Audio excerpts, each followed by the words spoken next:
പരന്നൊരു വായന തന്നെയാണ്. പിന്നെ ലാസ്റ്റ് ആയപ്പോൾ NCERT ഒക്കെ വെച്ച് വീട്ടിൽ ഇരുന്നൊക്കെ കുറേ പഠിച്ചിട്ടാണ് പിന്നെ പഠിക്കാനുള്ള ഒരു ജോലിയില്ലാതെ നിൽക്കുമ്പോൾ ഒരു അവസ്ഥ എല്ലാവർക്കും അറിയാമല്ലോ. അത് തന്നെയാണ് മെയിൻ ഒരു മോട്ടിവേഷൻ.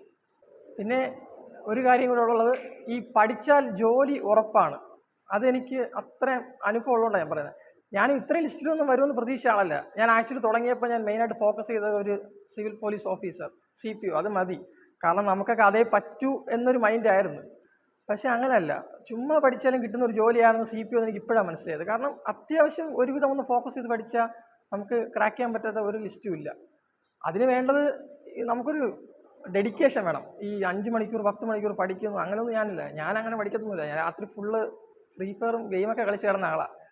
രാത്രി പഠിക്കത്തില്ല, പകലൊരു 3 മണിക്കൂറൊക്കെ പഠിക്കുന്നത്. പക്ഷേ പഠിക്കുന്ന ടൈം ഞാൻ പറഞ്ഞില്ലേ, ഒരു ദിവസം ഇത്ര ടോപ്പിക്ക് പഠിച്ചാൽ മതി എന്നൊരു സെറ്റ് വെച്ചിട്ട് ഞാൻ അത്രേ പഠിക്കത്തുള്ളൂ. അതിനപ്പുറം ഞാൻ പിന്നെ പഠിക്കത്തില്ല. പിന്നെ പുറത്ത് പോകും, അങ്ങനെയൊക്കെയാണ്.